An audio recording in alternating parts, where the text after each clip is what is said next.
Hi guys, so as we remember, back in December 2019, Boris Johnson won a massive majority, an 80-seat majority in the House of Commons.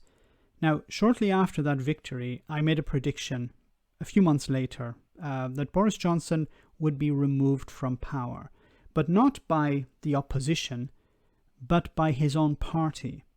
Now, I predicted at the time that there would be some crisis or some event would take place in the government, in the country.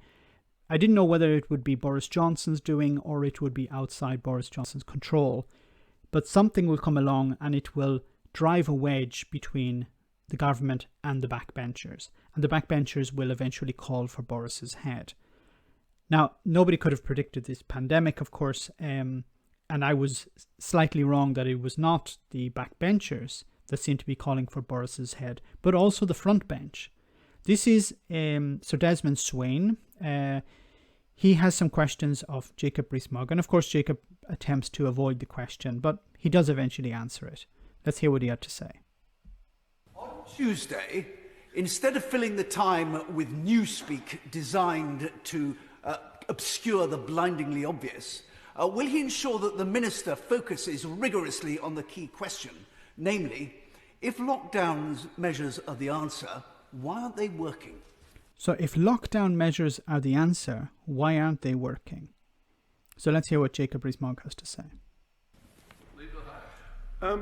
Well, my right honourable friend reminds me of a 1979 election sticker which the Conservatives had, which said, if Labour's the answer, it must have been a silly question. But to come... Okay, so what has this got to do with the lockdown? And isn't it ironic that Desmond Swayne is laughing at this? You know, Jacob Rees-Mogg is ignoring your question and you're laughing at it as well. Okay, but let's continue. To his point, the lockdown measures have been implemented to try and stop the spread of the disease. A disease that is communicated by people meeting is bound to be reduced in its circulation if people meet less.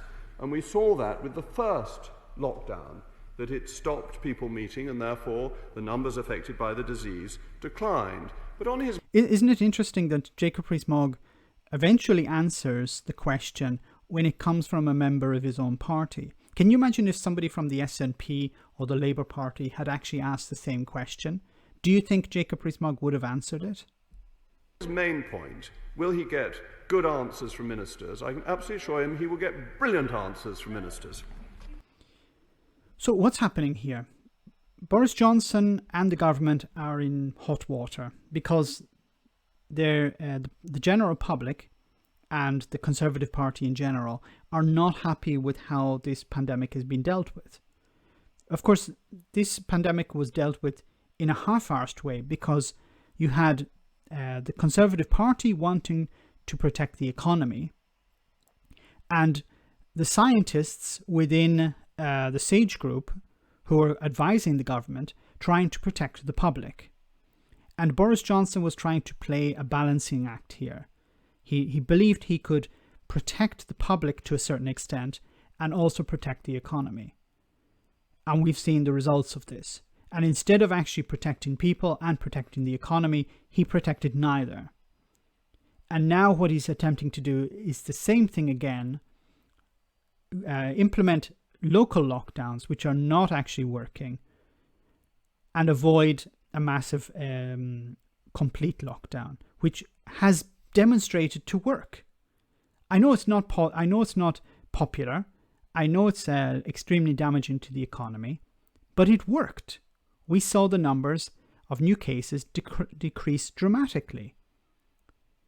Of course, the problem also was, and I had said it on numerous occasions, that the government eased the lockdown too early. I made I made dozens of videos about this. I talked about it in the live streams as well, how the government were easing the lockdown way too soon, and that facilitated the spread of the pandemic. And now you're starting to see hospitals filling up, ICU units filling up. Yes, we're able to deal with the pandemic much better than we did at the beginning of the year. We're having fewer deaths because we're able to treat it better. But that doesn't mean that hospitals are not filling up and doesn't mean that people are not getting sick. So this could be the crisis that brings down Boris Johnson.